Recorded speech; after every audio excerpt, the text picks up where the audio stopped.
Today, we're going to be smoking some chicken wings and crisping them up in hot oil. Then, I'm going straight into the garden for fresh jalapeños, serranos, and cilantro. And then blending it all into a fresh hot sauce. And then finishing with smoke-fried wings coated in heat. Now, to start with, I've got these chicken wings already separated into drums and flats. And I let them dry overnight in the fridge on a wire rack. The first step now is to make sure the skin is as dry as possible. The drier you can get the skin, the better the crunch. Now, I'm going in with Meat Church's The Gospel Rub. You want to give it a nice even coating on both sides. You want full coverage on both sides, but not caked on. I usually let the wings rest for at least 15 minutes, so the seasoning can adhere, but it's okay to go longer.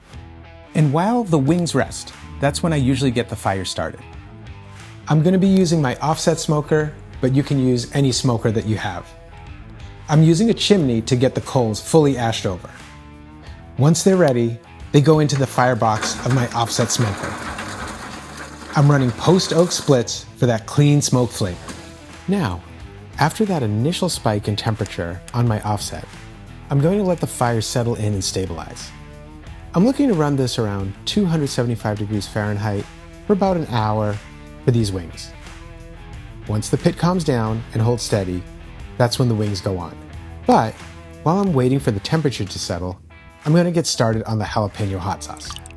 So next, I'm going to head out to my hydroponic garden to grab a half pound of green jalapeños that I have growing in my Dutch bucket system. I'm also going to pick one serrano pepper for an extra kick of heat. And from my raised beds, I'm grabbing some fresh cilantro to finish it off. I'll be needing about 20 grams. Next, I'm going to be cutting an onion in half, removing the skin, and then cutting it basically into quarters. Then, I start breaking off the stems off of the jalapeños, as well as the serrano. Then I crush 2 garlic cloves, remove the peel, and then cut them in half. Then I put my cast iron pan on the fire. I usually like to get it up to medium heat. And then put in some extra virgin olive oil. Then I'm going to start searing the onions, the jalapeno, and the garlic. I'm paying especially close attention to the garlic, making sure it doesn't burn. I'm also throwing in that serrano for that extra heat. While the peppers, onions, and garlic are in the cast iron with a little oil, I'm just going to keep an eye on it and rotate everything as it cooks. I want it to brown up nicely, but I'm careful not to let anything burn. I believe getting some sear on the peppers, the onions, and the garlic truly builds more flavor than just blending everything fresh. Now, I'm going to take everything out of the pan and give it a rough chop before it goes into the blender.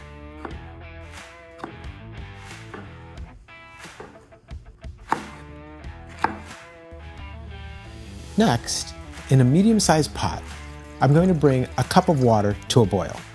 After that, I'm adding in the jalapeños and serrano pepper and onion and letting that simmer for about 5 minutes. The reason for that is to soften everything up and mellow it out so it blends smoother and the flavor comes together.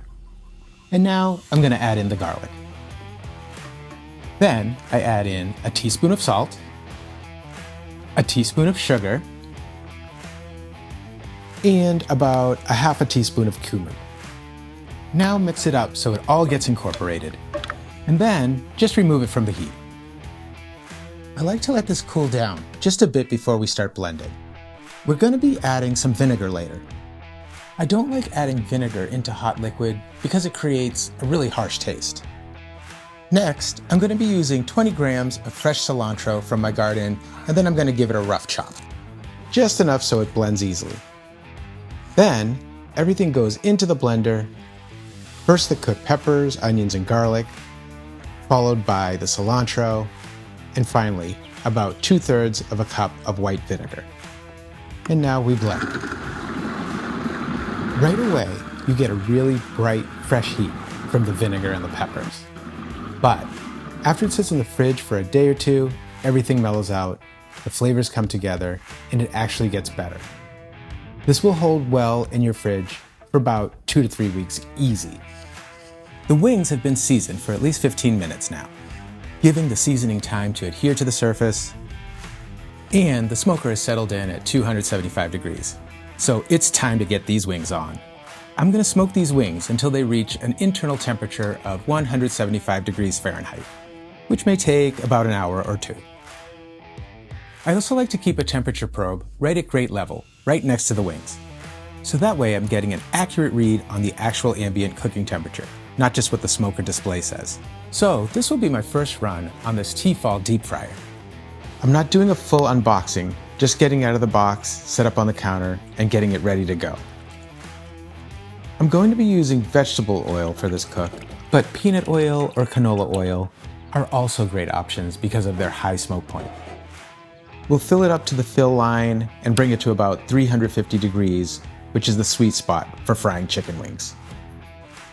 The wings are sitting right around 175 degrees internal, so they're fully cooked from the smoker. Now, they're going straight into 350 degree oil for a quick fry, just long enough to crisp up the skin. Usually, that's just a couple of minutes, and I'll pull them once they're deep golden brown and the skin is nice and crispy. We've already reached a safe internal temperature. Now we're just going for color and texture.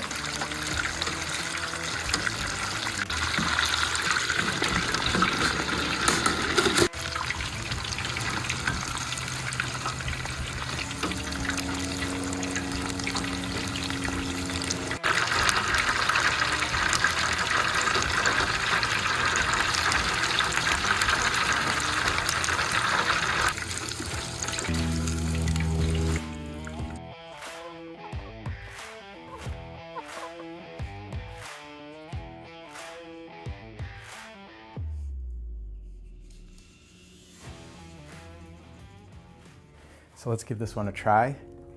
I can get one of the flats here. I'm gonna try it first without any sauce on it. Cheers.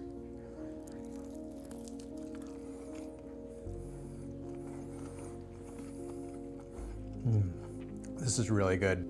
The seasoning, the gospel is really good. You can taste the smoked flavor coming through. Still crispy on the outside as well. I'm gonna try a little bit with the Jalapeño hot sauce. Give it a little heat. Let's give that a try. Cheers.